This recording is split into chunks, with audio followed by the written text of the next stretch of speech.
Okay. Hi, friends. I'm so glad you could join us, and it's so good to be seen by you.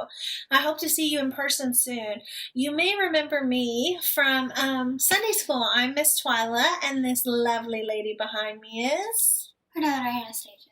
Yeah, and we're here, and we want to tell you about a story that is about Jacob wrestling. So when I say Jacob wrestles, what kind of things come to mind, Anastasia?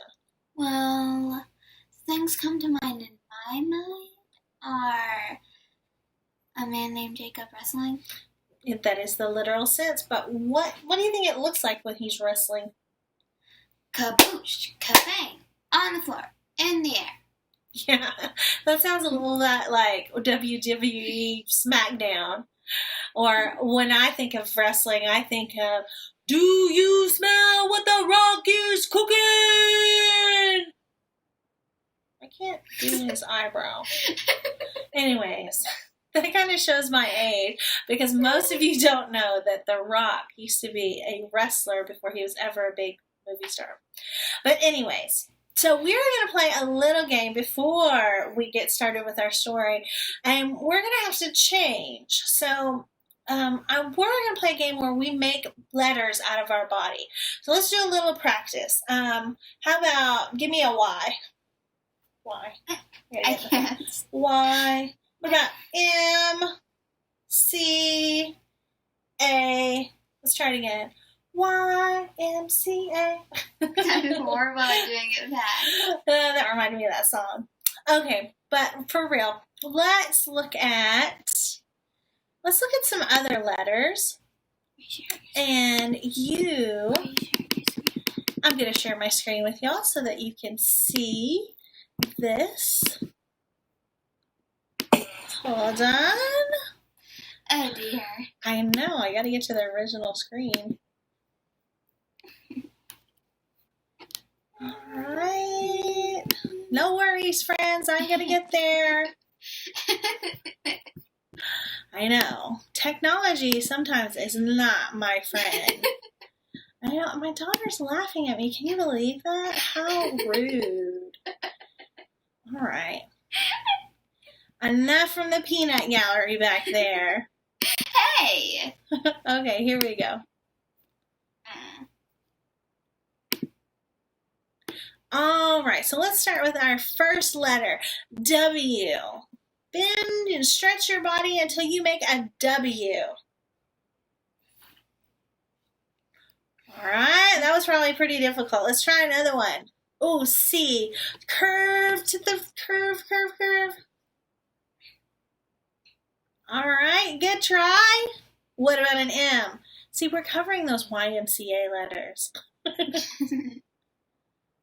This is also good practice for when you dance to that song.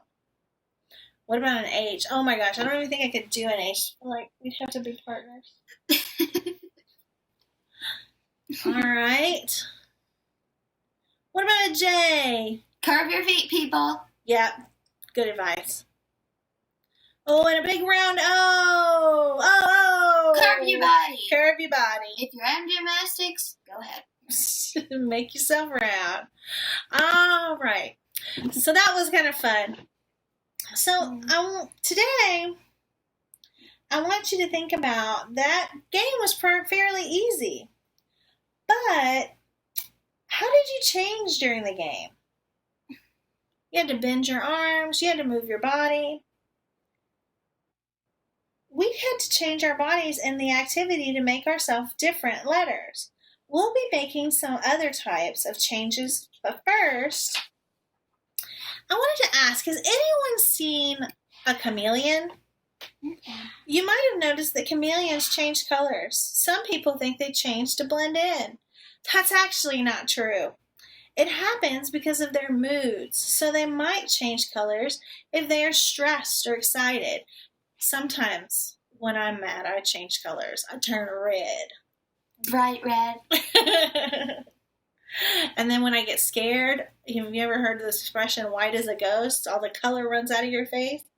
Sometimes pale. Yes, very pale. So the chameleon may not change colors to blend in, but the cuttlefish does. Oh, dear. We call that camouflage. So we can also change things about ourselves. What are some things we change, how we change the way we look? So what are some ways we change the way we look? By our hair, the way we dress. Yeah. We change the things we wear, we change our hairstyle, we may cut it. When you get older, women wear makeup, you might wear a hat, or, if you're a man, you might grow a mustache. Those are ways you can change your way. Or you may even change your fingernails, polish your nails or your toenails. Today, we're going to look at changing ourselves on the inside, though. Not just on the outside. We've talked about a guy named Jacob and his brother Esau before, but today we're going to see what happened next in the story. We're going to watch a video that tells us this story. As we watch, try to figure out why Jacob changes. God's story. Jacob wrestles. So part of God's story is about the time a guy named Jacob wrestled with a stranger. And it begins like this. Jacob grew up with a big, tough, hairy twin brother named Esau. Because Esau was the firstborn, he was supposed to get a special blessing. But Jacob was tricky, and with the help of his mom, wound up getting the blessing for himself. This made Esau furious, so Jacob ran away. A few years later, God told Jacob to return home, where Esau still lived.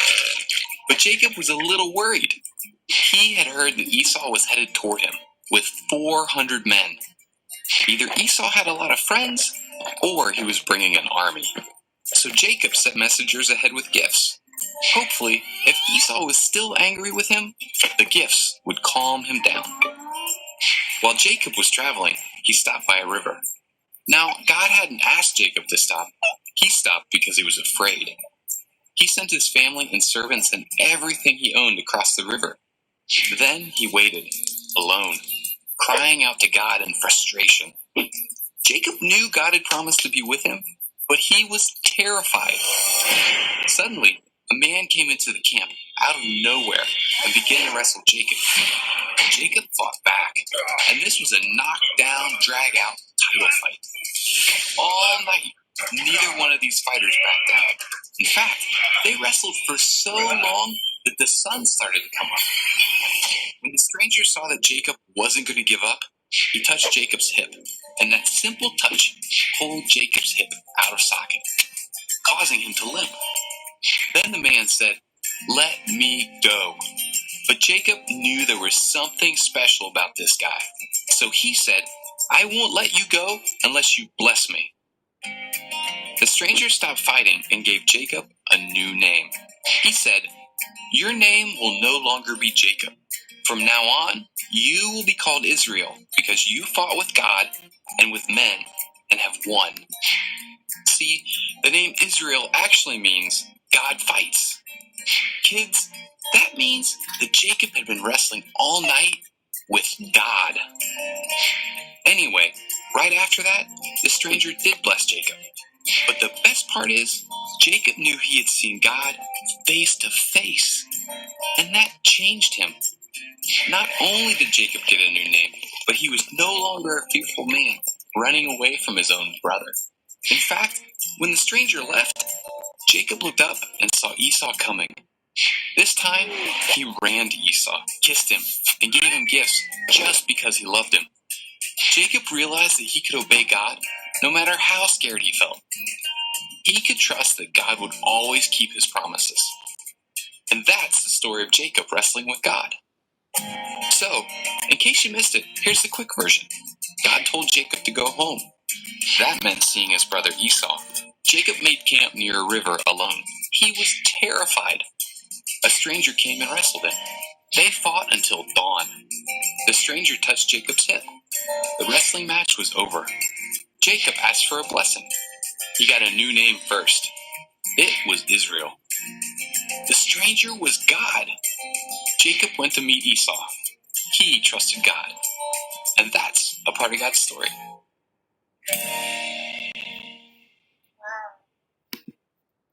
Wow. I really like that. Very interesting. Really? So, raise your hand if you think it was strange that God wrestled Jacob. I have my hand raised, big and tall. Very. I have my hand raised, but kind of tiny. Yeah.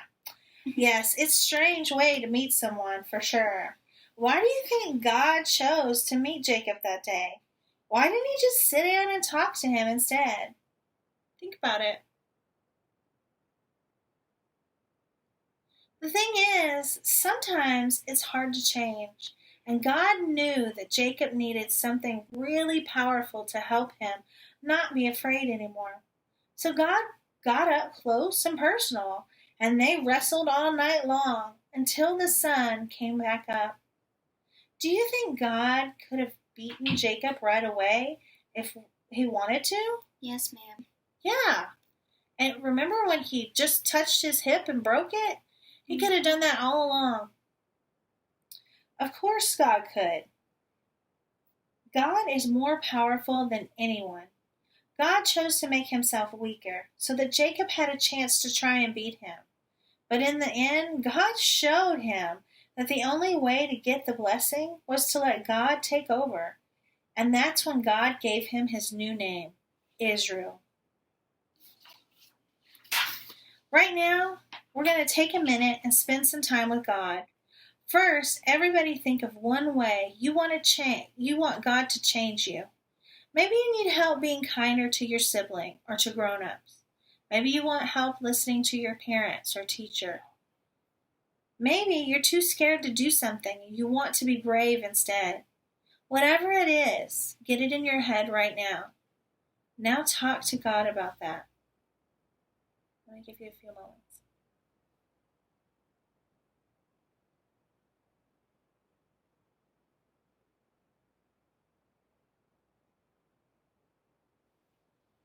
All right.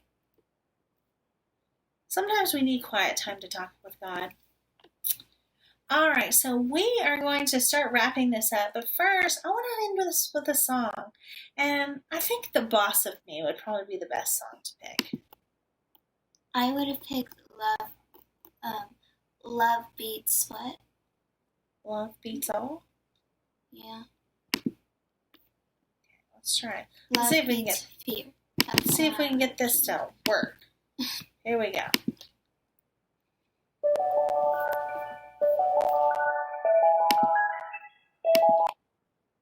Let's try that again. There we go. Sorry, friends. Sometimes technology ain't my friend.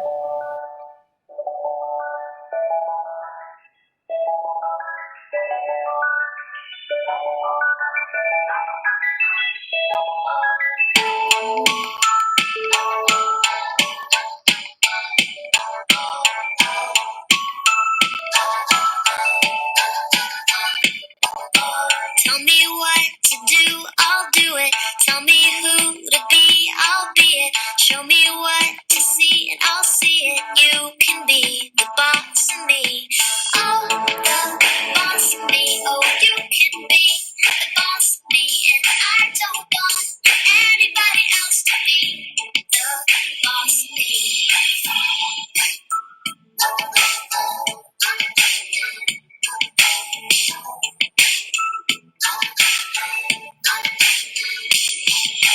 Teach me what to know, I'll know it.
ever be greater than you. You are good and true, and I wanna be like you, and no one could ever be greater than you. Whoa, oh, oh, oh. The boss of me, oh, you can be the boss of me, and I don't want anybody else to be the boss of me. Oh, the boss of me, oh, you can be the boss of me, and I don't want anybody else to be the boss of me. I like that song. All right. I'm going to stop sharing.